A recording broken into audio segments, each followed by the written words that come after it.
देखिए, फिनॉल के भौतिक गुणधर्म यानी फिजिकल प्रॉपर्टीज ऑफ फिनॉल, इस पूरे लेक्चर में हम पढ़ने क्या वाले हैं उसे मैं पहले से ही बता देता हूँ। सबसे पहले हम फिनॉल के फिजिकल प्रॉपर्टीज़ के बारे में हम पढ़ेंगे। इसके बाद में हम पढ़ेंगे फिनॉल के रासायनिक गुणधर्म, कि रासायनिक गुणधर्म इसके क्या क्या होते हैं। रासायनिक गुणधर्म का मतलब बस सीधा सा है कि फिनॉल किस किस तरीके से अभिक्रियाएं करता है, कौन कौन सी अभिक्रियाएं होती हैं, और जितनी भी इंपॉर्टेंट रिएक्शंस होती हैं फिनॉल की, वो सारी चीज़ें हम इसी में करने वाले हैं। और एक और टॉपिक है इसमें फिनॉल की अम्लीयता, फिनॉल की जो एसिडिक स्ट्रेंथ होती है हम कैसे निकालेंगे, कौन सा ज़्यादा अम्लीय है, अम्लीय प्रकृति है और किसकी कम अम्लीय प्रकृति है, उस चीज़ के बारे में भी हम पढ़ेंगे, है ना। तो मेनली फिनॉल जो टॉपिक है उसे हम आज के इस लेक्चर में पूरा करने की कोशिश करेंगे कि फिनॉल वाला जो टॉपिक है वो पूरा हो जाए। फिर हमारा इस चैप्टर में ईथर बचेगा, ईथर को हम अगली क्लास में स्टार्ट करेंगे। तो देखो भाई, फिनॉल के गुण में अगर बात की जाए तो पहला जो पॉइंट है वो क्या है, शुद्ध अवस्था में यह रंगहीन विशिष्ट गंधयुक्त क्रिस्टलीय ठोस पदार्थ होता है। कैसा होता है भाई, रंगहीन विशिष्ट गंधयुक्त, अलग स्पेशल टाइप की इसमें गंध आती है, क्रिस्टलीय ठोस पदार्थ होता है। कहाँ पे, शुद्ध अवस्था में अगर देखा जाए तो। अगला पॉइंट है इसका गलनांक 314 केल्विन तथा क्वथनांक 455 केल्विन होता है। नेक्स्ट है, जल में यह अल्प विलेय है परंतु ईथर एवं अल्कोहल में अधिक विलेय होता है। तो जल के अंदर बहुत कम सॉल्युबल होता है, लेकिन ईथर आ जाए, अल्कोहल आ जाए, उसमें इसकी सॉल्युबिलिटी ज़्यादा हो जाती है। अगला है, यह एक विषैला पदार्थ है तथा त्वचा के संपर्क में आने पर यह फफोले उत्पन्न कर देता है। ठीक है, विषैला पदार्थ है, जैसे स्किन पर अगर ये गिर जाए तो फफोले पड़ जाते हैं हाथों में। नेक्स्ट है, हाइड्रोजन बंधन के कारण अल्कोहल और फिनॉल का क्वथनांक अधिक होता है। तो अल्कोहल का क्वथनांक हमने लास्ट क्लास में पढ़ा ही था कि क्वथनांक किस किस तरीके से आप निकाल सकते हो, जो बॉइलिंग पॉइंट होता था। फिनॉल की बात आ रही है तो लगभग वैसा ही निकालोगे जैसे हमने अल्कोहल के लिए निकाला था, कि जिसका जितना ज़्यादा अणुभार होता है उसका उतना ही ज़्यादा बॉइलिंग पॉइंट हो जाता है।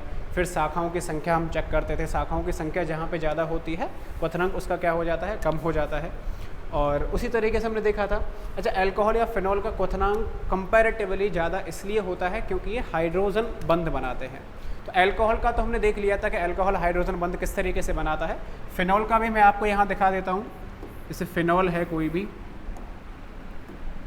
ये मैंने बना लिया, तो बेंजीन पे क्या जुड़ा हुआ होगा, OH, ऑक्सीजन इधर आ गया, हाइड्रोजन इधर है। इसी के साइड में एक दूसरा मैंने बना दिया, O और H। अब पहले वाले हाइड्रोजन और इसके बीच में, ऑक्सीजन के बीच में क्या बन जाएगा भाई, हाइड्रोजन बॉन्डिंग हो जाती है, तो एक बंध बन जाता है जिसको हम हाइड्रोजन बंधन बोल देंगे, हाइड्रोजन बॉन्डिंग स्टार्ट हो जाती है। सिमिलरली ये इसी तरीके से आगे तक बॉन्डिंग चलती जाती है, यहाँ पे ऑक्सीजन इधर हाइड्रोजन, तो इसका हाइड्रोजन इसके ऑक्सीजन के साथ में हाइड्रोजन बंधन कर रहा होगा, आगे भी इसको आपको रिपीट कर सकते हो। तो इस तरीके से यहाँ पे हाइड्रोजन बॉन्डिंग चलती जाती है, और हाइड्रोजन बॉन्डिंग के कारण, यहाँ पे हाइड्रोजन बंधन के कारण इनका जो क्वथनांक होता है वो अधिक होता है, अल्कोहल और फिनॉल का क्वथनांक ज़्यादा होता है। तो इस तरीके से यहाँ हाइड्रोजन बॉन्डिंग होती है। ठीक है, आगे चलते हैं। नेक्स्ट है हमारे फिनॉल के रासायनिक गुणधर्म, केमिकल प्रॉपर्टीज़ क्या क्या हैं फिनॉल के अंदर। तो सबसे पहले अगर मैं फिनॉल के देखूं तो यहाँ पर हमें सबसे पहले चेक करना है कि फिनॉल की अम्लीयता किस तरीके से हम निकालेंगे। तो मैं यहाँ पे हेडिंग लिखे दे रहा हूँ, फिनॉल की अम्लीयता हमें चेक करनी है। फिनॉल की अम्लीयता, एसिडिक स्ट्रेंथ ऑफ फिनॉल। अब अगर आपको अम्लीयता चेक करनी है कि किस तरीके से हमें चेक करना है, तो किस तरीके से करेंगे। देखो भाई, अम्लीयता का मतलब है अगर हाइड्रोजन है, हाइड्रोजन को आप रिमूव कर दो, हाइड्रोजन को रिमूव करने के बाद में आप चेक करो। देखो, अम्ल या बेस आप किस तरीके से चेक करोगे, कौन से की ज़्यादा अम्लीयता है या कौन से की ज़्यादा जो है क्षारीयता होगी, वो हम किस तरीके से करते हैं। अम्लीयता अगर आपको कभी भी चेक करना है, इसका मतलब है कोई भी कंपाउंड इलेक्ट्रॉन्स को कितना एक्सेप्ट कर रहा है या एक्सेप्ट कर पा रहा है, ग्रहण कर पा रहा है, किसको, इलेक्ट्रॉन्स को या फिर नेगेटिव चार्ज को, जो जितना आसानी से अपनी ओर ग्रहण कर पाएगा उसके लिए अम्लीयता उतनी ही ज़्यादा हो जाती है। और क्षारीयता का मतलब बिल्कुल उल्टा हो जाता है, जो इलेक्ट्रॉन को जितने अच्छे से डोनेट कर रहा होगा उसकी क्षारीयता क्या हो जाती है, अधिक हो जाती है। तो अम्लीयता का मतलब सीधा सीधा सा आप इतना सा समझेंगे, अम्लीयता यानी इलेक्ट्रॉन्स को या नेगेटिव चार्ज को एक्सेप्ट कौन कितना अच्छे से कर पा रहा है। अब अगर मैं फिनॉल की बात करूं, जैसे यहाँ से अगर मैं हाइड्रोजन को निकाल दूं, फिनॉल क्या होता था, बेंजीन है, इसके ऊपर OH होता था, हाइड्रोजन अगर यहाँ से निकाल दिया तो ऑक्सीजन के पास कैसा आ जाएगा चार्ज, नेगेटिव चार्ज आ जाएगा। अब ऑक्सीजन का नेगेटिव चार्ज और बेंजीन के जो पाई बॉन्ड है उनके बीच में क्या होगा, रेजोनेंस होगा। और रेजोनेंस मैंने पहले भी आपको एक बार बताया है कि किस तरीके से यहाँ पे रेजोनेंस होता है। तो देखो ये नेगेटिव चार्ज है, ये पाई बॉन्ड है, तो पाई बॉन्ड नेगेटिव चार्ज के साथ में रेजोनेंस होगा और रेजोनेंस होने के बाद क्या होगा, ये पाई बॉन्ड इधर शिफ्ट हो जाएगा और जो नेगेटिव चार्ज है वो यहाँ पे आ जाएगा। तो क्या बन गया इसका रेजोनेटिंग स्ट्रक्चर, क्या बनेगा हमारा, नेगेटिव चार्ज तो यहाँ पे आ गया और जो पाई बॉन्ड है वो इधर शिफ्ट हो गया है। फिर नेगेटिव चार्ज इसके साथ में रेजोनेंस करेगा तो नेगेटिव चार्ज इधर चला जाएगा और पाई बॉन्ड ऊपर शिफ्ट हो जाएगा। तो पाई बॉन्ड इधर चला गया, नेगेटिव चार्ज यहाँ आ गया। फिर से इसके साथ रेजोनेंस करेगा यानी नेगेटिव चार्ज यहाँ चला जाएगा और पाई बॉन्ड इधर शिफ्ट हो जाएगा। तो पाई बॉन्ड यहाँ शिफ्ट हो गया और नेगेटिव चार्ज वहाँ पर चला गया। अब ये जो नेगेटिव चार्ज है ये ऑक्सीजन के लोन पेयर से फिर से जो है रेजोनेंस करेगा और फिर से ये जो क्या बना देगा, ये पाई बॉन्ड जो है वो इधर शिफ्ट हो जाएगा और नेगेटिव चार्ज की वजह से यहाँ पे फिर से वही स्ट्रक्चर आपको मिल जाएगा जो आपका शुरुआत में था। तो इस तरीके से आपको ये सारे के सारे क्या मिल रहे हैं, रेजोनेटिंग स्ट्रक्चर मिल रहे हैं। क्या मिल रहे हैं, रेजोनेटिंग स्ट्रक्चर। रेजोनेटिंग स्ट्रक्चर का मतलब होता है अनुनादी संरचनाएं। रेजोनेंस को हिंदी में क्या बोलते हैं, अनुनाद। तो अनुनाद के कारण जो संरचनाएं आ रही हैं, स्ट्रक्चर्स आ रहे हैं, उन्हें हम बोलेंगे अनुनादी संरचनाएं। तो यहाँ पे इस तरीके की अनुनादी संरचनाएं मिल रही हैं। और अब यहाँ जो इम्पोर्टेंट बात है, जो देखने वाली आपको याद रखने वाली बात है, वो ये है कि जो नेगेटिव चार्ज है वो कहाँ कहाँ पे घूम रहा है। तो नेगेटिव चार्ज तो कहाँ पे गया है, पहले भाई ऑर्थो पोजीशन पे गया है, ऑर्थो के बाद कहाँ गया है, पैरा पे, और फिर से कहाँ गया है, ऑर्थो पे। क्या यहाँ नेगेटिव चार्ज मेटा पोजीशन पे गया है, नहीं गया है। यानी यहाँ नेगेटिव चार्ज केवल और केवल ऑर्थो और पैरा पोजीशन पे गया है। और क्योंकि यहाँ नेगेटिव चार्ज ऑर्थो और पैरा पोजीशन पे गया है, इसीलिए जो फिनॉल होता है वो ऑर्थो पैरा डायरेक्टर होता है। ऑर्थो पैरा डायरेक्टर यानी जब ये रिएक्शंस करेगा तो ऑर्थो पोजीशन पे और पैरा पोजीशन पे ही न्यूक्लियोफाइल इसके साथ में अटैक करेगा। तो जब कोई भी अटैक करेगा, कोई भी न्यूक्लियोफाइल, कोई भी नाभिक स्नेही जब इसके साथ में रिएक्शन करता है तो वो दो स्थितियों पे जाके जुड़ता है। कौन कौन सी स्थितियों पे जाके जुड़ेगा, या तो कहाँ पे जुड़ रहा होगा, ऑर्थो पोजीशन पे, या फिर कहाँ पे जुड़ रहा होगा, पैरा पोजीशन पे जाके जुड़ेगा। तो ऑर्थो और पैरा पोजीशन पे ही कोई भी नाभिक रागी उस पर अटैक करेगा, कोई भी न्यूक्लियोफाइल इन दोनों ही स्थितियों पर रिएक्शन करता है। और नेगेटिव चार्ज पे कोई भी नेगेटिव चार्ज, मतलब मेटा पोजीशन पे कोई भी नेगेटिव चार्ज नहीं गया है ना। तो यही ध्यान रखना है। इसी के ऊपर हमें ये देखना है कि इसकी अम्लीयता हम किस तरीके से बता सकते हैं। देखो भाई, फिनॉल की अनुनादी संरचनाओं से स्पष्ट है कि इलेक्ट्रॉनों के विस्थानीकरण के फलस्वरूप बेंजीन वलय की ऑर्थो तथा पैरा स्थितियों पर इलेक्ट्रॉन घनत्व बढ़ जाता है। कहाँ कहाँ पे इलेक्ट्रॉन घनत्व बढ़ रहा है, ऑर्थो पे और पैरा पे। क्यों बढ़ रहा है, क्योंकि रेजोनेंस के कारण वहाँ पे नेगेटिव चार्ज क्या हो गया है, शिफ्ट हो गया है। तो रेजोनेंस के कारण नेगेटिव चार्ज ऑर्थो और पैरा पे गया है, यानी वहाँ पर इलेक्ट्रॉन घनत्व बढ़ गया है। फलस्वरूप यानी इसके कारण इलेक्ट्रॉन स्नेही ऑर्थो अथवा पैरा या दोनों स्थितियों पर आकर्षित होकर उत्पाद बनाते हैं। तो इन दोनों ही स्थितियों पर आकर्षित होंगे और वो क्या बना देंगे भाई, उत्पाद बना देंगे। इसी कारण फिनॉल का OH समूह ऑर्थो तथा पैरा निर्देशक होता है। यानी जो OH समूह होता है वो ऑर्थो और पैरा निर्देशक होता है। इसका मतलब है रिएक्शन कहाँ कहाँ पे होती है, ऑर्थो पोजीशन पे और पैरा पोजीशन पे होगी। तो आगे जब हम रिएक्शंस पढ़ेंगे तो इन्हीं चीज़ों का आपको विशेष ध्यान रखना है, तब जाके हम देखेंगे। अब बात आ रही है हमारी अम्लीयता की, कि अम्लीयता हमें किस तरीके से पहचाननी है। तो अम्लीयता के लिए पॉइंट आपको क्या याद रखने हैं, ये 2 पॉइंट हैं, बहुत ही अपने आप में इंपॉर्टेंट पॉइंट हैं, ध्यान से समझने आप सभी को। पहला पॉइंट क्या है, बेंजीन वलय में किसी इलेक्ट्रॉन आकर्षी समूह जैसे, इलेक्ट्रॉन आकर्षी समूह का मतलब है जो इलेक्ट्रॉन को अपनी ओर खींचते हैं, इलेक्ट्रॉन को आकर्षित करते हैं। तो इलेक्ट्रॉन आकर्षी समूह जैसे NO2, cyanide, halogen, CHO, COR, COOR आदि की उपस्थिति में फिनॉक्साइड आयन की बेंजीन वलय में ऋणावेश कम हो जाता है। फलस्वरूप फिनॉक्साइड आयन के स्थायित्व में वृद्धि हो जाती है और अम्लीयता बढ़ जाती है। ध्यान से समझो, इस पॉइंट को मैं एक्सप्लेन करता हूँ अच्छे से कि ये पॉइंट क्या कहना चाह रहा है। कभी भी कहीं पे भी फिनॉल दे रखा है आपके पास में, ये मैंने यहाँ पे मान लिया, इधर मैं एग्जाम्पल लिखे दे रहा हूँ।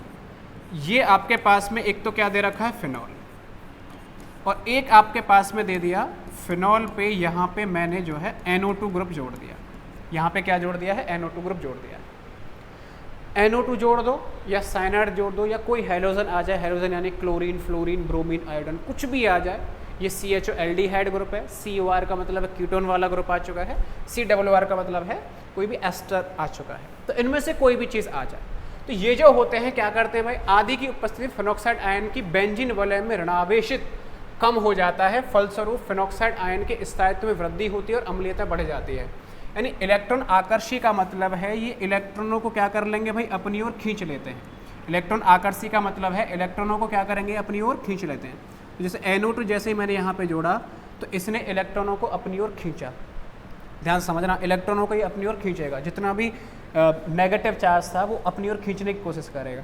अगर ये इलेक्ट्रॉनों को अपनी ओर खींचेगा तो ऊपर कैसा चार्ज आ गया होगा, पॉजिटिव बढ़ा दिया होगा इसने, और जितना ज़्यादा यहाँ पे पॉजिटिव चार्ज बढ़ेगा उसकी अम्लीयता उतनी ही ज़्यादा बढ़ेगी। क्योंकि अम्लीयता में मैंने आपको बताया था अम्ल कौन सा ज़्यादा अच्छा है, जो नेगेटिव चार्ज को अपनी ओर ज़्यादा से ज़्यादा आकर्षण कर रहा हो। नेगेटिव चार्ज को ज़्यादा से ज़्यादा कौन आकर्षण कर रहा होगा, जिसके पास पॉजिटिव चार्ज ज़्यादा हो। अगर आपने यहाँ पे इलेक्ट्रॉनों को खींचने वाले ग्रुप लगा दिए हैं, इसका मतलब है वो यहाँ पॉजिटिव चार्ज बढ़ा रहा होगा, और जितना पॉजिटिव बढ़ रहा होगा उसकी अम्लीयता उतनी ही ज़्यादा बढ़ रही होगी। तो कभी भी फिनॉल पे इनमें से कोई भी आपको दिख जाए तो उसका मतलब है उससे अम्लीयता बढ़ जाती है, यानी इससे ज़्यादा अम्लीयता इसकी हो जाएगी, इससे ज़्यादा अम्लीयता इसकी हो जाएगी। समझ गए आप लोग। अगला पॉइंट क्या है, इन्हें तो हम बोलते हैं इलेक्ट्रॉन आकर्षी ग्रुप, और एक होते हैं बहुत से समूह ऐसे होते हैं जो इलेक्ट्रॉन दाता होते हैं। इलेक्ट्रॉन दाता का मतलब है जो खुद इलेक्ट्रॉन को रिलीज करते हैं, खुद इलेक्ट्रॉन को देते हैं, उन्हें हम इलेक्ट्रॉन दाता समूह बोलेंगे। अगला पॉइंट है बेंजीन वलय में किसी इलेक्ट्रॉन दाता, तो यहाँ पे बात हो रही है इलेक्ट्रॉन दाता की। इलेक्ट्रॉन दाता यहाँ किसकी बात हो रही थी, इलेक्ट्रॉन आकर्षी समूह की बात हो रही थी। इलेक्ट्रॉन दाता कौन कौन से हैं, जैसे कोई एल्किल ग्रुप आ जाए, आर का मतलब समझ रहे हो, एल्किल का मतलब समझ रहे हो, CH3 आ जाए, CS2 CH3, कोई भी कार्बन की चेन होती है उसे हम एल्किल ग्रुप बोलते हैं।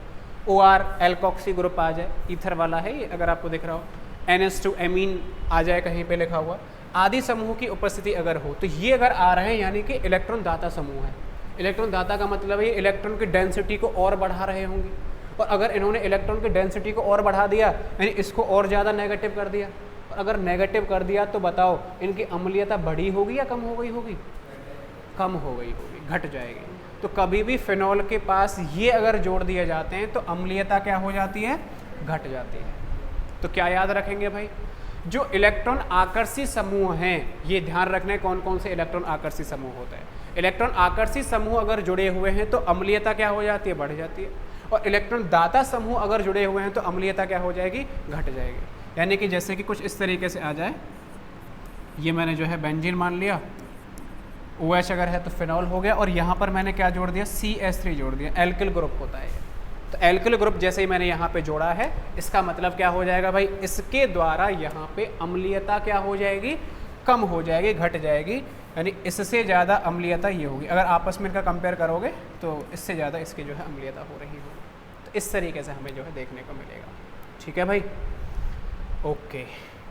अब देखो कुछ आगे हम करते हैं, और जैसे कि हमें दिया हुआ है फिनॉल,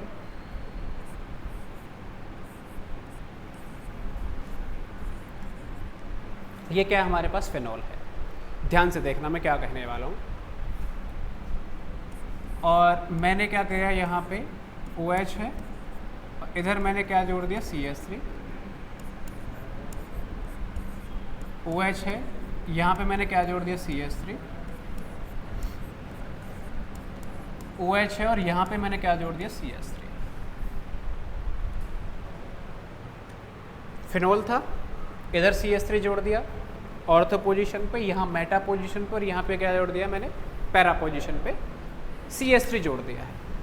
अब देखो मुझे ये तो पता है कि CH3 ग्रुप अगर जोड़ दिया इसका मतलब क्या हुआ होगा, ध्यान से समझना। ये CH3 ग्रुप अगर जोड़ दिया इसका मतलब है कि इलेक्ट्रॉनों को दे रहा होगा, इलेक्ट्रॉन घनत्व बढ़ा रहा होगा, और इलेक्ट्रॉन घनत्व अगर बढ़ा रहा होगा यानी अम्लीयता क्या हो गई होगी, कम हो गई होगी, कम हो गई होगी।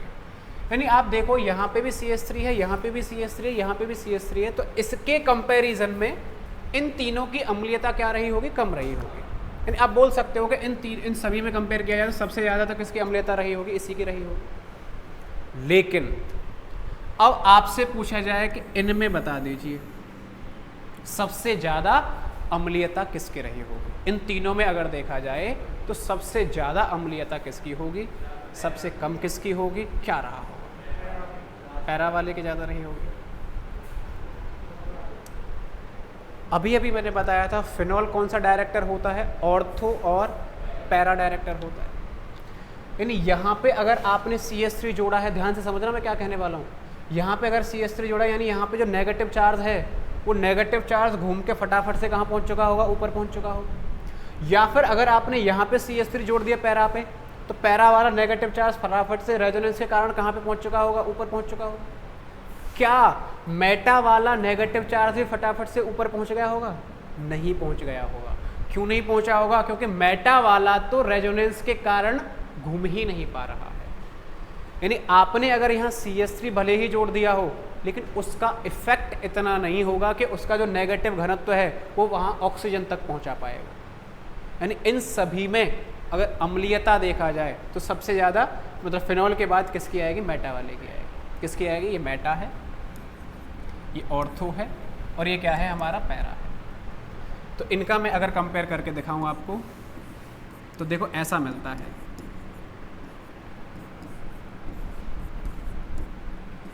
मेटा,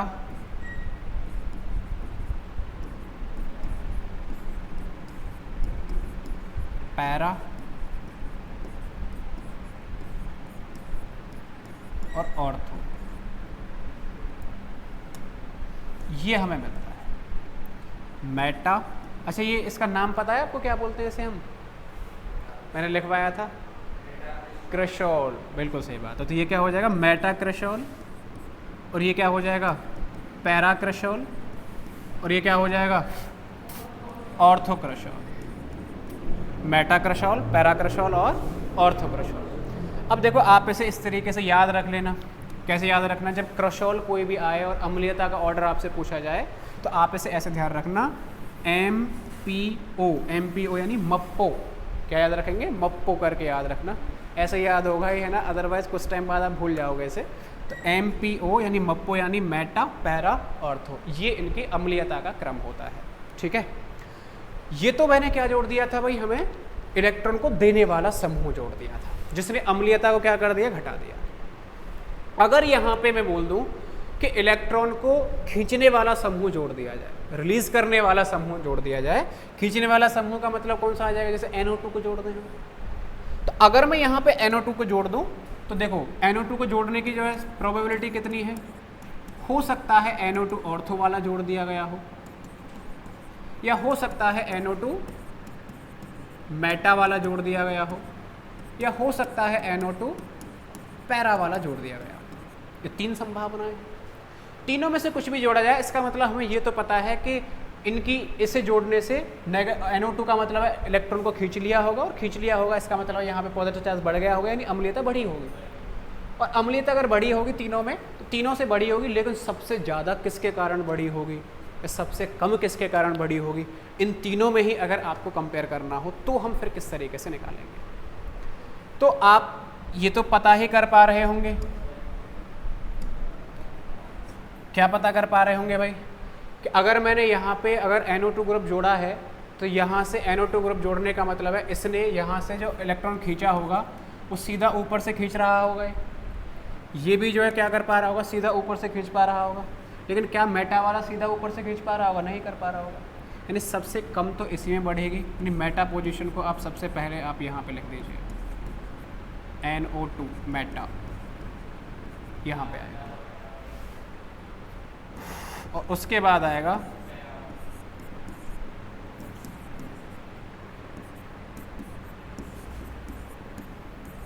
पैरा, इधर आता है, और इधर आएगा ऑर्थो,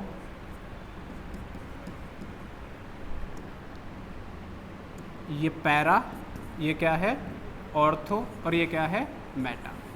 तो इधर क्या आता है, जब नाइट्रो ग्रुप होता है POM, और इधर क्या आता है MPO।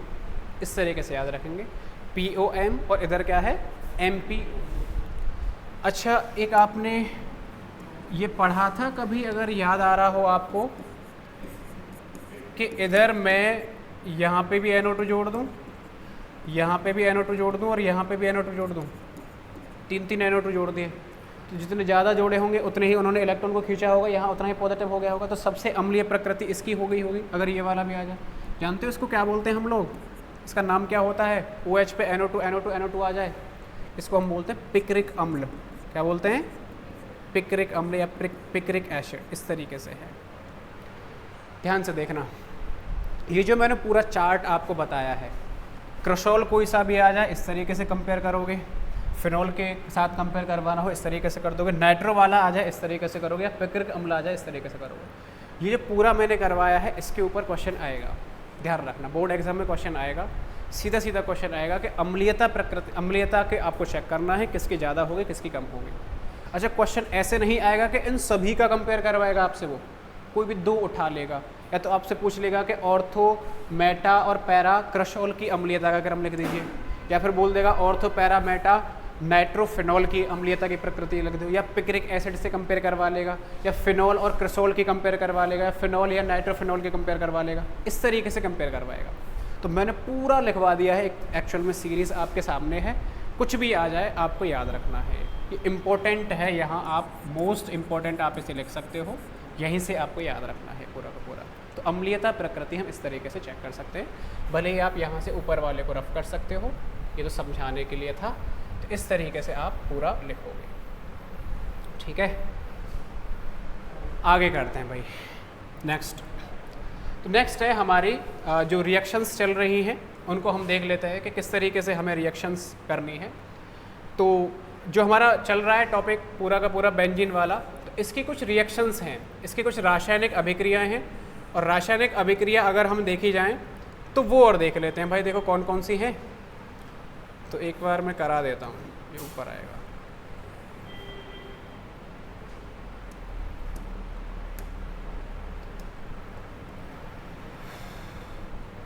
ठीक है, देखो पहली है हमारी अमोनिया से अभिक्रिया। किसकी अभिक्रिया चल रही है? फिनॉल की। तो फिनॉल की अमोनिया के साथ में हम क्रिया करने वाले हैं, तो क्या प्रोडक्ट बनेगा, ध्यान से समझेंगे आप उसे। तो फिनॉल की अभिक्रिया निर्जल ZnCl2 यानी जिंक क्लोराइड की उपस्थिति में 300 डिग्री केल्विन, तो 300 डिग्री सेल्सियस ताप पर अमोनिया के साथ कराने पर एनिलीन प्राप्त होता है। ये रहा मेरे पास फिनॉल। इसकी अभिक्रिया किसके साथ में करवानी है? निर्जल जिंक क्लोराइड यानी ZnCl2, इसके साथ में रिएक्शन करवाई, और इसके साथ में जब हम रिएक्शन करवाते हैं एनिलीन प्राप्त होता है। एनिलीन का मतलब आप समझते हो भाई? अच्छा, अमोनिया के साथ में करवा रहे हैं रिएक्शन को, अमोनिया के साथ में रिएक्शन करवा रहे हैं,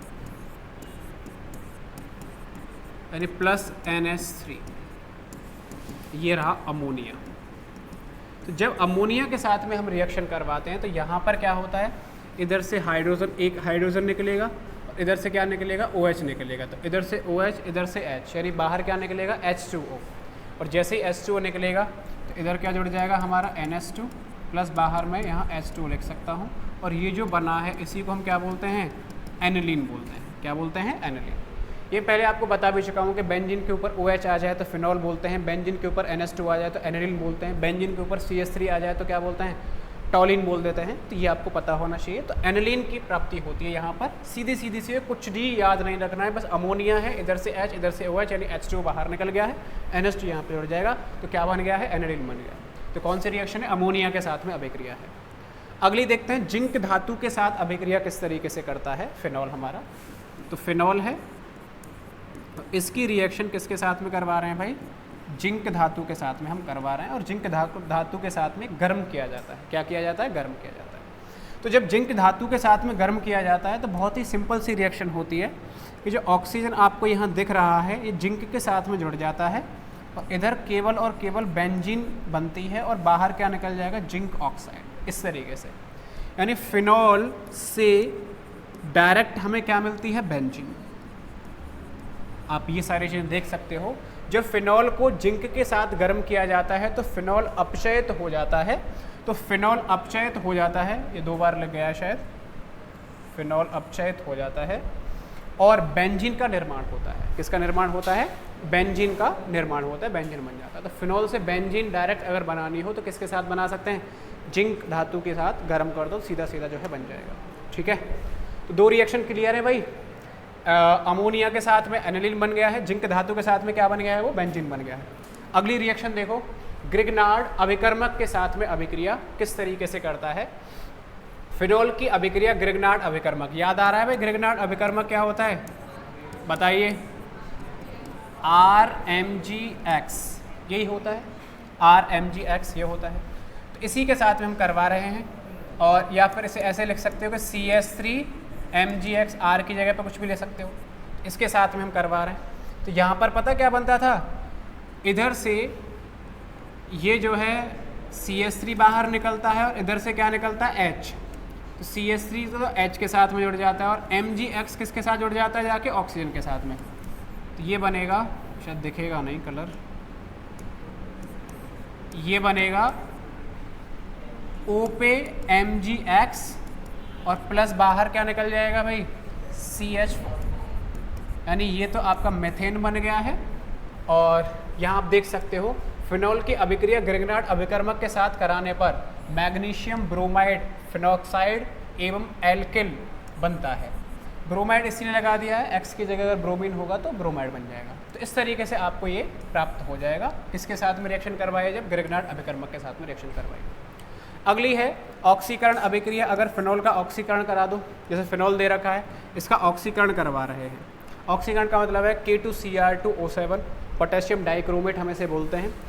तो इसका नाम लिख देता हूँ मैं, पोटेशियम डाइक्रोमेट। इसके साथ में जब हम इसकी रिएक्शन करवाते हैं तो यहाँ पे इसका ऑक्सीकरण होता है, यानी डबल बॉन्ड आ जाएगा, हाइड्रोजन निकल जाएगा। ऑक्सीकरण का मतलब है हाइड्रोजन का रिमूवल। तो हाइड्रोजन यहाँ से बाहर निकलेगा, एक हाइड्रोजन यहाँ से निकलेगा, एक हाइड्रोजन यहाँ से निकलेगा, तो दोनों के बीच में क्या आ जाता है भाई? डबल बॉन्ड आ जाता है। तो दोनों के बीच में डबल बॉन्ड आ जाएगा, इधर से हाइड्रोजन निकल गया और ऑक्सीकरण यानी इधर से ऑक्सीजन आएगा, तो क्या बनेगा यहाँ से? H2O। और ये जो बना है इसको हम बोलते हैं बेंजोक्विनोन। क्या बोलते हैं इसे? बेंजोक्विनोन। तो बेंजोक्विनोन की प्राप्ति होती है जब हम फिनॉल का ऑक्सीकरण करवा देते हैं। तो चार रिएक्शन तो ये हो गई हमारी। पहली रिएक्शन किसके साथ में थी? अमोनिया के साथ, एनिलीन बन गया था सीधा सीधा। फिर जिंक के साथ करवाई थी, बेंजीन बन गया सीधा सीधा। फिर हमने ग्रिग्नार्ड अभिकर्मक के साथ में करवाई है और अगली रिएक्शन ऑक्सीकरण अभिक्रिया है। नेक्स्ट जो रिएक्शन है अब है, जैसे हमने लास्ट चैप्टर के अंदर हमने पढ़ा था, नाइट्रीकरण हमने पढ़ा था, सल्फोनीकरण हमने पढ़ा था और हैलोजनीकरण हमने पढ़ा था और फ्रीडल क्राफ्ट अभिक्रिया हमने पढ़ी थी। याद आ रही हैं आपको चारों रिएक्शंस? तो जैसे हमने लास्ट चैप्टर में चारों रिएक्शंस पढ़ी थी, वही चारों के चारों यहाँ पे भी हैं। और क्या करना है आपको ध्यान से समझना है, वही नाइट्रीकरण और कौन सी है? हैलोजनीकरण और कौन सी है? फ्रीडल क्राफ्ट अभिक्रिया और सल्फोनीकरण। पहली की अगर हम बात करें नाइट्रीकरण, जिसे आप बोल सकते हो नाइट्रेशन रिएक्शन। नाइट्रेशन को क्या बोलते हैं? नाइट्रीकरण बोलते हैं। तो फिनॉल की अभिक्रिया तन नाइट्रिक अम्ल के साथ में करवानी है। ये रहा फिनॉल, ध्यान से समझना। तनु HNO3 के साथ में करवा रहे हैं। किसके साथ में करवा रहे हैं? तनु HNO3 के साथ में करवा रहे हैं। तो ये कहाँ कहाँ पे अटैक कर सकता है? ऑर्थो पे और पैरा पे। क्यों? क्योंकि ऑर्थो पैरा डायरेक्टर है। तो यहाँ दो प्रोडक्ट बनते हैं। एक तो देखो क्या बनता है, हो सकता है यहाँ पे NO2 ऑर्थो पोजीशन पे जुड़ जाए, या फिर हो सकता है यहाँ पे जो NO2 है वो कहाँ पे जुड़ जाए? पैरा पोजीशन पे जुड़ जाए। तो इसको आप बोल दोगे ऑर्थो नाइट्रोफिनॉल और इसको आप क्या बोल दोगे? Para nitrophenol. दो प्रोडक्ट हमें बनेंगे, लेकिन इनमें से मेजर कौन सा होगा और माइनर कौन सा होगा? तो मेजर होता है पैरा वाला। अब पैरा वाला मेजर क्यों होता है? क्योंकि इसके बीच में और इसके बीच में जब NO2 और OH यहाँ पे हैं तो इनके बीच में जो रिपल्शन है वो कम से कम होगा, हिंड्रेंस बहुत कम से कम होगी। जब पास पास हैं तो इनके बीच में क्या होगी? हिंड्रेंस ज़्यादा होगी। तो ये थोड़ा कम स्टेबल है और ये क्या हो जाएगा? ज़्यादा स्टेबल। तो पैरा वाला मुख्य उत्पाद होता है और ये अल्प उत्पाद होगा, लेकिन दोनों ही प्रोडक्ट यहाँ पर बनेंगे। तो इस तरीके से दो प्रोडक्ट बन जाते हैं। यही चीज़ें लिखी हुई हैं। फिनॉल का तनु नाइट्रिक अम्ल द्वारा निम्न ताप पर नाइट्रीकरण करने पर ऑर्थो नाइट्रोफिनॉल तथा पैरा नाइट्रोफिनॉल का मिश्रण बनता है, जिसमें ऑर्थो नाइट्रोफिनॉल का आधिक्य होता है। पैरा लिखना यहाँ पे, जिसमें पैरा नाइट्रोफिनॉल का आधिक्य होता है, पैरा अधिक बनेगा, ये मेजर होता है, ये माइनर होता है, ऐसे लिख भी लेना, पैरा वाला मेजर होता है और ये वाला क्या होता है, माइनर होता है। ठीक है भाई, इस तरीके से हो गया हमारा। लेकिन ये रिएक्शन किसके साथ में होती है, तनु अम्ल के साथ में।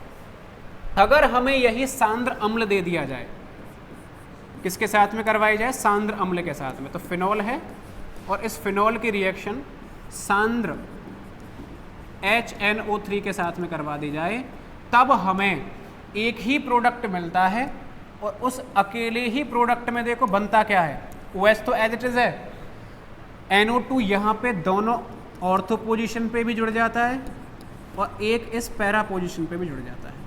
इस तरीके से बनेगा, ऑर्थो और पैरा दोनों पोजीशन पे यहाँ पे जुड़ चुका है, NO2 NO2 NO2 और ये क्या बन चुका है, 2,4 नाइट्रो 2,4 ट्राई नाइट्रो फिनॉल आप ऐसे बोल सकते हैं, जिसको क्या बोला जाता है, पिक्रिक अम्ल। अभी हमने पढ़ा भी था ये पिक्रिक एसिड जो होता है, तो यहाँ पर पिक्रिक अम्ल हमें प्राप्त होता है, पिक्रिक एसिड।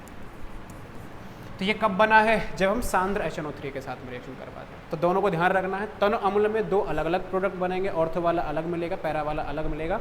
और अगर सांद्र अम्ल अगर आ रहा है, सांद्र HNO3 अगर आ रहा है, तो एक ही प्रोडक्ट में आपको ऑर्थो और पोजीशन पे ये मिलेगा, यानी पिक्रिक अम्ल की प्राप्ति हो जाती है। तो ये हो गया नाइट्रीकरण अभिक्रिया।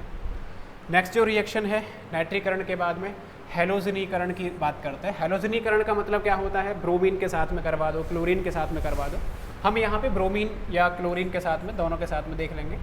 देखो क्लोरीन अथवा ब्रोमीन जल की अभिक्रिया फिनॉल के साथ कराने पर 2,4,6 ट्राई हेलोफिनॉल यानी सफ़ेद अवक्षेप प्राप्त होता है। देखो ध्यान से क्या कह रहा है, ये रहा हमारे पास फिनॉल और इस फिनॉल की अभिक्रिया जैसे ब्रोमीन के साथ में करवा दी, किसके साथ में करवा दी, ब्रोमीन के साथ में करवा दी।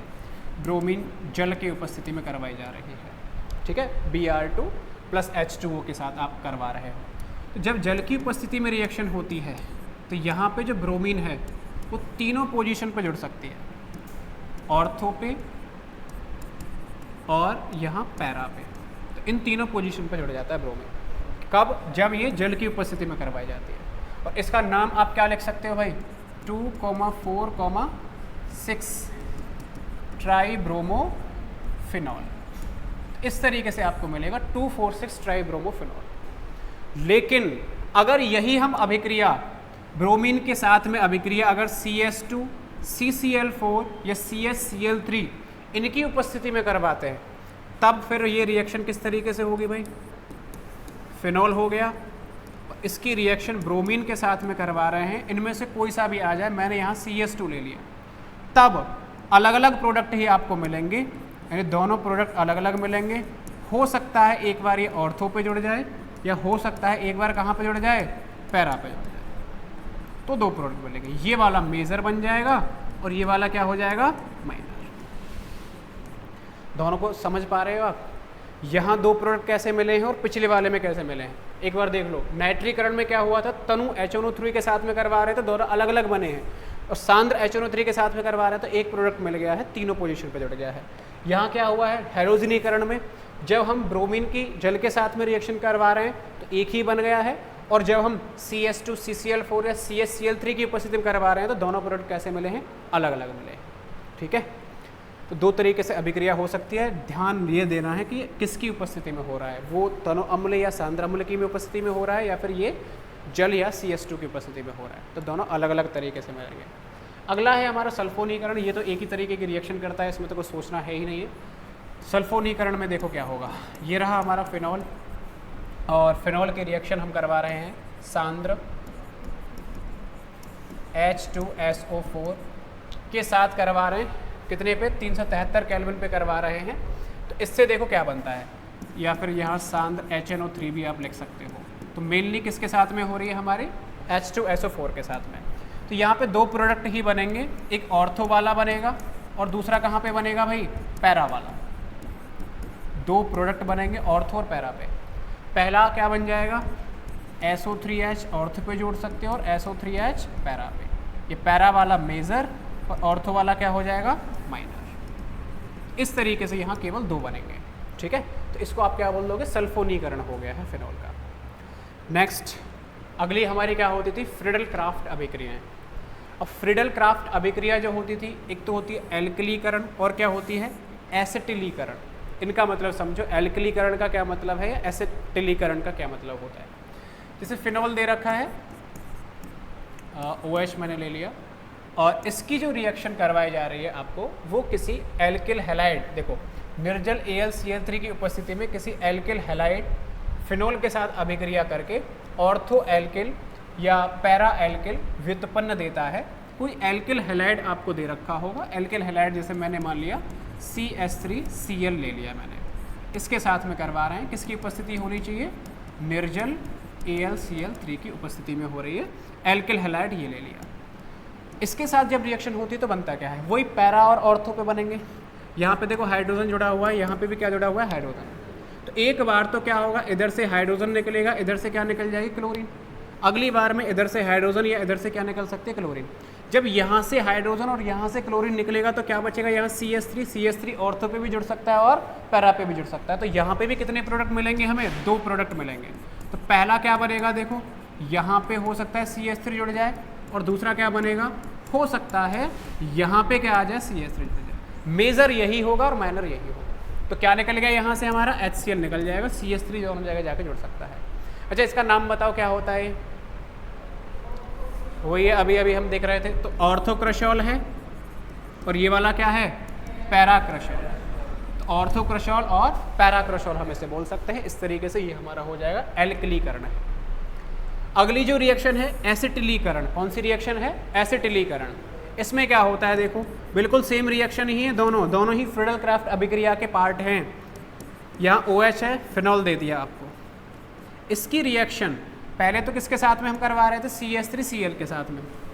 अब हम किसके साथ में करवाएंगे, CH3C डबल बॉन्ड O पे Cl। इसे आप एसिड क्लोराइड बोल सकते हो। क्या बोलोगे, एसिड क्लोराइड। अब रिएक्शन करने का वो सेम ही रहेगा, उसी में हो रहा है, निर्जल AlCl3 दे रखा होगा। तरीका वही है, यहाँ हाइड्रोजन है, यहाँ पे भी हाइड्रोजन है, तो इधर से हाइड्रोजन निकल जाएगा, इधर से Cl, या इधर से हाइड्रोजन, इधर से Cl। यहाँ क्या जुड़ गया था, CH3 दोनों जगह जुड़ गया था। अब यहाँ क्या जुड़ेगा, ये पूरा ग्रुप जुड़ जाएगा। CH3CO ग्रुप हो सकता है ऑर्थो पे जुड़ जाए और हो सकता है पैरा पे जुड़ जाए। तो क्या बनेगा, देखो 2 प्रोडक्ट ही हमें यहाँ पे भी मिलेंगे, एक ऑर्थो वाला मिलेगा और दूसरा पैरा वाला मिलेगा। हो सकता है पहले ये ऑर्थो पे जुड़ जाए, यानी C डबल बॉन्ड O पे CH3, या हो सकता है ये पैरा पे जुड़ जाए, C double bond O CH3। इस तरीके से 2 मिलेंगे। और इनका जो नाम होता है वो क्या होगा, ऑर्थो या पैरा पे हाइड्रोक्सी एसीटोफिनॉल। क्या बोलेंगे, हाइड्रोक्सी एसीटोफिनॉल इनका नाम हो जाएगा। ये ऑर्थो हाइड्रोक्सी एसीटोफिनॉल और ये पैरा हाइड्रोक्सी एसीटोफिनॉल। तो इस तरीके से आप इन चारों अभिक्रियाओं को ध्यान से देख सकते हो। ध्यान से देखो चारों को, अभी नाइट्रीकरण और कौन सी थी, हेलोजनीकरण, सल्फोनीकरण और फ्रीडल क्राफ्ट अभिक्रिया। प्रोडक्ट कहाँ कहाँ पे मिल रहे हैं, ऑर्थो और पैरा पे। क्यों, क्योंकि ये ऑर्थो और पैरा डायरेक्टर होता है, ऑर्थो और पैरा निर्देशीय होता है। एक बार चारों को दोबारा से देखो। पहली जो थी हमारी कौन सी थी, नाइट्रीकरण थी। नाइट्रीकरण में दोनों HNO3 के साथ में करवाएंगे तो दोनों प्रोडक्ट अलग अलग मिल रहे हैं, और अगर सांद्र HNO3 के साथ में करवाएंगे तो एक ही प्रोडक्ट मिल रहा है, पिक्रिक अम्ल मिल गया है हमें। हेलोजनीकरण अभिक्रिया में अगर ब्रोमीन की रिएक्शन जल के साथ में हम रिएक्शन करवा रहे हैं तो एक ही कंपाउंड मिला है हमें, PR तीनों पोजीशन पर जुड़ गया, ऑर्थो पे भी और पैरा पे भी। लेकिन अगर इसकी रिएक्शन CS2 के साथ में, CCl4 के साथ में, CHCl3 के साथ में करवा दें तो अलग अलग प्रोडक्ट हमें पैरा और ऑर्थो वाला अलग अलग मिल चुका है। सल्फोनीकरण एक ही तरीके से होता है, ऑर्थो पैरा पे ये 2 प्रोडक्ट बना के दे देगा। और फ्रीडल क्राफ्ट अभिक्रिया 2 प्रकार की हो सकती है, एल्किलीकरण और एसिटिलीकरण। एल्किलीकरण यानी CH3Cl के साथ में हो रही है, CH3 हो सकता है पैरा पे चला जाए या ऑर्थो पे चला जाए, 2 प्रोडक्ट बन जाएंगे। यहाँ पर किसके साथ में रिएक्शन हो रही है, CH3C double bond O Cl। यहाँ पे भी क्या निकल रहा है बाहर, HCl ही निकल रहा है। तो हो सकता है ये वाला ग्रुप ऑर्थो पे जुड़ जाए, या हो सकता है ये वाला ग्रुप कहाँ पे जाकर जुड़ जाए, पैरा पे जुड़ जाए। इस तरीके से ये हो जाएगा। अब इसके बाद फिनॉल में 2 रिएक्शन और हैं। 2 रिएक्शन कौन कौन सी हैं उन्हें अभी कर लेते हैं ताकि ख़त्म भी तो हो जाएगा। अच्छा, पहले ये एक एग्जाम्पल है, आप खुद सोच समझ के बताओ अभी फटाफट से, जो हमने रिएक्शन पढ़ी है ना उन्हीं के ऊपर है एग्जाम्पल। फिनॉल दे रखा है, फिनॉल की रिएक्शन किसके साथ में करवाई है, ब्रोमीन के साथ में, in presence of CS2। Phenol की अभिक्रिया ब्रोमीन के साथ में करवाई है इन प्रेजेंस ऑफ CS2। तो उससे 2 प्रोडक्ट मिल रहे हैं, A और B। तो बताओ कौन सा मिलेगा उनमें से, पहचानो। फिनॉल की अभिक्रिया ब्रोमीन के साथ CH2 की उपस्थिति में करवाने पे 2 प्रोडक्ट मिलते हैं, कौन सा मिलेगा?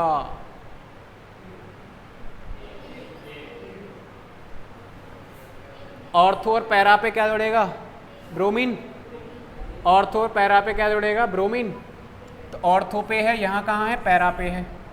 बिल्कुल सही है। तो आगे तो सोचने की जरूरत ही नहीं है। ये देखो OH जोड़ दिया, OH थोड़ी ना जुड़ेगा ब्रोमीन के साथ, मतलब Br जुड़ेगा। यहाँ पे एक में OH जोड़ दिया, एक में ब्रोमीन, ये भी गलत हो जाएगा। यहाँ पे ये ऑर्थो पे और ये मेटा पे जोड़ दिया है, तो ये भी गलत हो जाएगा। तो कौन सा सही ऑप्शन आ जाएगा हमारा? पहला ऑप्शन ही सही है। अच्छा, इसको सोच के बताओ, फिनॉल दे रखा है, इसकी अभिक्रिया कंसंट्रेटेड HNO3, कंसंट्रेटेड का मतलब होता है सांद्र, सांद्र HNO3 के साथ में करवा रहे हैं, तो बताओ क्या बनता है इनमें से?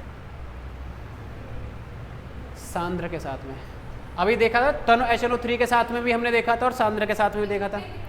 जब तनु के साथ में देखा था तो 2 अलग अलग बने थे, और सांद्र के साथ में जब हमने देखा था तो एक ही बना था, वो पिक्रिक अम्ल, अगर आपको याद आ रहा हो, कुछ इस तरीके से हो गया था, है ना। फिनॉल पे, चलो इधर बना देता हूँ, यहाँ OH था, इधर भी NO2 जुड़ गया था, यहाँ पे भी और यहाँ पे भी। इसको हमने क्या बोल दिया था? पिक्रिक अम्ल बोल दिया था। तो कौन सा आ जाएगा हमारा? डी ऑप्शन है। कर लेंगे ना ऐसे, तो आराम से पहचानना आना चाहिए। कोल्बे एंड राइमर टीमान अभिक्रिया, इस चैप्टर की सबसे इंपॉर्टेंट अभिक्रिया यही हैं। जितनी बार इंपॉर्टेंट लिखना चाहो उतनी बार लिख लेना इन पे। कई बारी रिएक्शंस पूछी गई हैं, मतलब मेरे हिसाब से 5-6 सेट जो होते हैं आपके बोर्ड में, उनमें से 4 सेट में तो लगभग ये मिलती ही रिएक्शन। कोल्बे राइमर टीमान अभिक्रिया अपने आप में बहुत इंपॉर्टेंट रिएक्शंस होती हैं। तो अभी के अभी आप ध्यान से रख लेना, जब आप इसे नोट करोगे घर पे जाके, तो very very very very important लगा देना है इस पर। मोस्ट इंपॉर्टेंट रिएक्शन है। होती क्या है? थोड़ी सी अजीब है, हल्की सी, थोड़ी सी बड़ी हैं, शायद इसीलिए पूछी जाती हैं, और कोई इनके पीछे खास वजह होती नहीं है।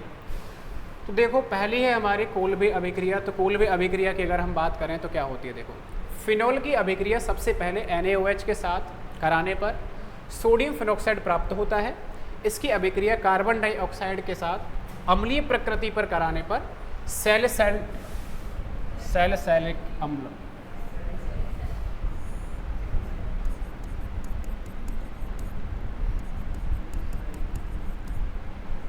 सैलिसिलिक अम्ल, ठीक है। तो वो जो है गलत टाइपिंग मिस्टेक है, सैलिसिलिक अम्ल प्राप्त होता है। अब सैलिसिलिक अम्ल क्या होता है, इसको हम देखेंगे अभी। देखो यहाँ लिखा भी हुआ है सैलिसिलिक अम्ल, सैलिसिलिक अम्ल ये वाला जो है, ठीक है। देखो भाई, ये क्या दे रखा है हमें? फिनॉल। क्या दे रखा है? फिनॉल। फिनॉल की रिएक्शन किसके साथ में लिख रखा है हमने? NaOH के साथ में। तो सबसे पहले फिनॉल की अभिक्रिया NaOH के साथ में करवाते हैं। तो NaOH के साथ में करवाते हैं तो होता क्या है भाई, यहाँ से NO ये वाला जो है इसके साथ में जुड़ जाएगा, इधर से ऑक्सीजन निकलता है, इधर से H, यानी H2O बाहर निकल जाता है। OH और H2O बाहर निकल जाएगा, क्या मिलेगा यहाँ पे? O- Na+। ये यहाँ से यहाँ तक बनाने का तरीका तो हम पहले भी कई बार पढ़ चुके हैं। फिनॉल की रिएक्शन NaOH के साथ में जब करवाते हैं तो क्या बनता है? Sodium phenoxide. अब इस सोडियम फिनॉक्साइड की अभिक्रिया किसके साथ में करवाते हैं? CO2 और HCl के साथ में करवाते हैं।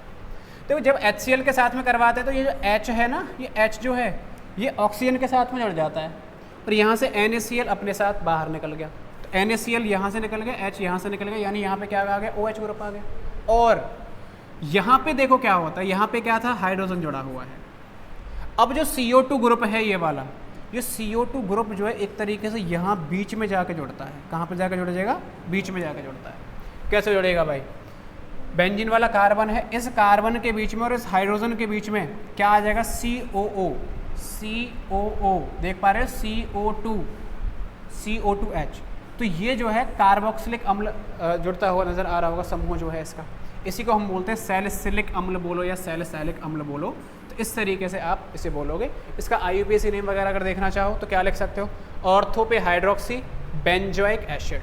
बेंजोइक एसिड क्यों आया है? क्योंकि ये ओइक अम्ल लगाते हैं कार्बोक्सिलिक अम्ल के लिए, या फिर 2 पे हाइड्रोक्सी बेंजोइक एसिड, इस तरीके से इसका नाम हो जाएगा, सैलिसिलिक अम्ल इसे बोल दोगे। तो ये जो रिएक्शन है ये क्या होती है? हमारी कोल्बे अभिक्रिया है।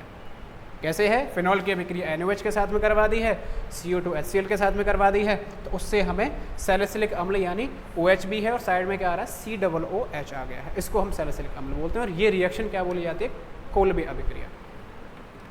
दूसरी जो हमारी अभिक्रिया है राइमर टीमान अभिक्रिया, राइमर टीमान। ये रिएक्शन देखो क्या कहती है, पहले लिख लेते हैं कि बोल क्या रही है। वह अभिक्रिया जिसमें फिनॉल को कास्टिक क्षार, फिनॉल की रिएक्शन किसके साथ में करवाते हैं, कास्टिक क्षार यानी NaOH हो या फिर क्या हो KOH हो, के विलयन की उपस्थिति में क्लोरोफॉर्म से किसके साथ, क्लोरोफॉर्म जानते हो CHCl3 से 340 केल्विन पर अभिक्रिया द्वारा प्राप्त यौगिक को तनु HCl द्वारा अपघटित कराने पर मुख्य उत्पाद के रूप में ऑर्थो हाइड्रोक्सी बेंजल्डिहाइड बनता है।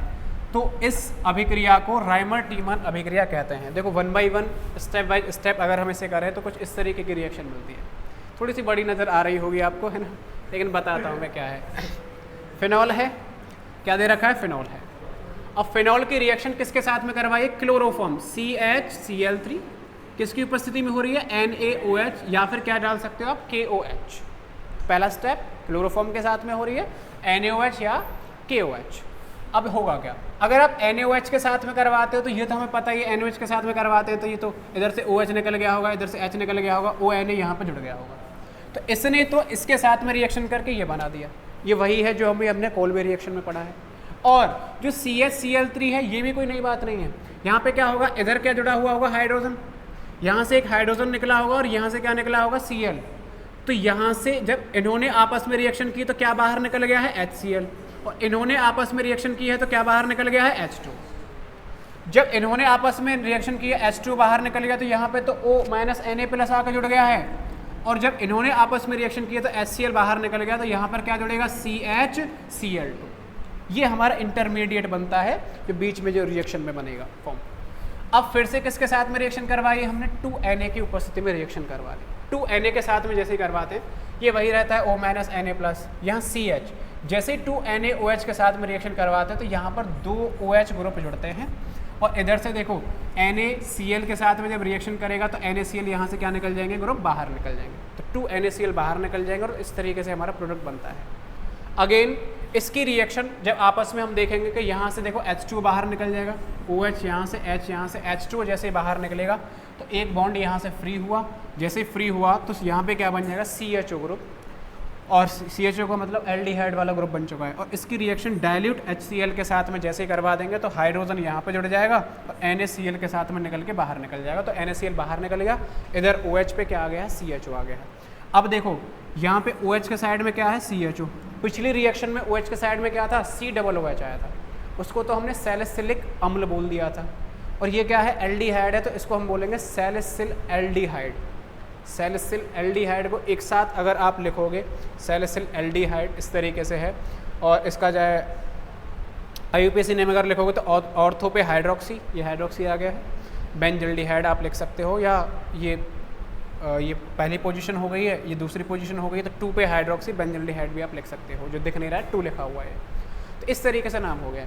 अच्छा, इस रिएक्शन में आप देखो कहाँ से भी स्टार्ट कर सकते हो, ये लिखना पड़ेगा आपको, आप बस इस बीच वाले स्टेप को छोड़ सकते हो अगर चाहो तो, इसे ना भी लिखोगे तो भी चलेगा, यहाँ मैंने शो कर दिया है, अदरवाइज इसे ना लिखोगे तो भी चलेगा। डायरेक्ट आप कर सकते हो कि किसके साथ में रिएक्शन की है, क्लोरोफॉर्म और NaOH के साथ में रिएक्शन की है, ये बन गया है, इसके बाद में आप डायरेक्ट किसके साथ में रिएक्शन करवा देना, आप डाइल्यूट HCl के साथ में और NaOH लिख देना कि इन दोनों के साथ में रिएक्शन करने के बाद में हमें ये जो है प्रोडक्ट हमें मिल जाएंगे। तो ये वाला स्टेप आप हटा सकते हो अगर चाहो तो, अगर लग रही है कि ज़्यादा लंबी रिएक्शन हो रही है तो दोनों में देखो है क्या, यहाँ जब हमने रिएक्शन की है कोल्बे वाले में तो फिनॉल से क्या बना है, सैलिसिलिक अम्ल OH और COH, और यहाँ पर क्या है, फिनॉल से क्या बना है, सैलिसिलिक एल्डिहाइड। तो इस तरीके से बना है। तो ये हमारा पूरा फिनॉल की प्रॉपर्टीज़ हो जाती हैं, भौतिक गुणधर्म भी हो जाते हैं और रासायनिक गुणधर्म भी हो जाते हैं कंप्लीट। ठीक है, तो बहुत सारी चीज़ें आज की क्लास में हमने पढ़ी हैं, अच्छे से कर लेना, अदरवाइज 2-3 लेक्चर में होते हैं जितना हमने एक क्लास में पढ़ा हुआ है, अच्छे से करना है, घर पे जाके लिखना है। और अगली क्लास में हम ईथर जो बचा हुआ है हमारा, अल्कोहल फिनॉल हो गए हैं, ईथर वाला जो टॉपिक है अगली क्लास में करेंगे, और ईथर बहुत छोटा है अपने आप में, ज़्यादा बड़ा है नहीं है। ठीक है, तो नेक्स्ट कल पढ़ेंगे आप।